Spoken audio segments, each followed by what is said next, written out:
This now. Mariam Wahba is a research analyst at the Foundation for Defence of Democracies. Welcome, Mariam. So, I mean, the idea is that these would be civilians who had been vetted by Israel, not Hamas, not Islamic Jihad. Why is Cairo so afraid of Palestinian civilians? Good to be with you today, Laura. Look, to understand where Cairo is coming from in this issue, we really have to unpack the history of Palestinian refugees and Palestinian populations across the Arab world.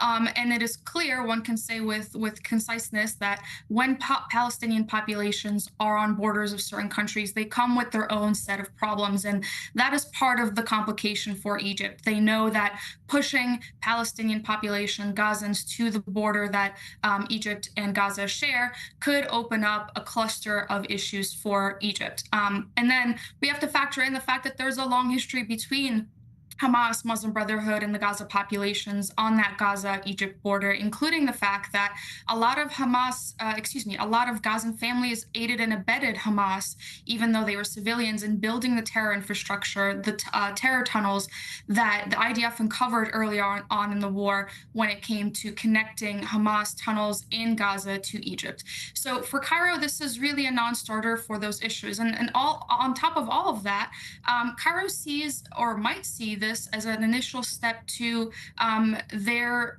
non-starter of relocating Gazans to Cairo. So there's really a number of factors here that come to mind when thinking about what makes Cairo reluctant to move forward with this plan. All right, but this isn't the first time, is it, that Egypt has threatened to tear up the peace treaty with Israel? Would it really go through with it? Yeah, I mean, throughout the course of this war, we've seen Cairo threaten time and time again that if Israel does X, then they will move forward with abandoning Camp David and the peace agreement that has held now for 40-something years. There's a couple of things to understand when trying to understand how Cairo will come to a decision about this. We're obviously now 10+ years after the Arab Spring. Egypt is in a dire state when we think about economically, socially.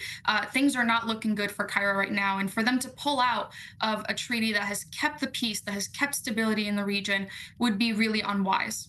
The Egyptians, they don't want to open the border and let Palestinian civilians into the Sinai. They don't want Israel to build this humanitarian camp. What do they want for Gaza, and how involved do they want to be in its future? So a couple of months ago, we saw Egypt propose its own plan for a post-war Gaza, and there was a number of issues with it, primarily that the plan did not address post-war governance, who's to govern Gaza in a post-war scenario where Hamas is no longer in power, and two, the other main problem being that the plan did not address Hamas. And those are really the things that are important to both the Israelis and the Americans, quite frankly. When it comes to Egypt's involvement in a post-war Gaza, there are a number of factors to consider for them. Obviously, the war in Gaza has not been good domestically for them. The Red Sea and the Houthi involvement in the Red Sea has crippled Suez Canal revenue for Cairo. They see Iran as a threat. And I think moving forward, their plan for Gaza needs to work for Egyptian national interest. Can a post-war Gaza work in the favor of Egypt's national interest? Say, will Egypt have a hand in rebuilding Gaza? And those are the things that come to mind when thinking about how Egypt is going to proceed with a post-war Gaza plan. Mariam Wahba, great to talk to you as always. Thank you very much indeed. Thanks.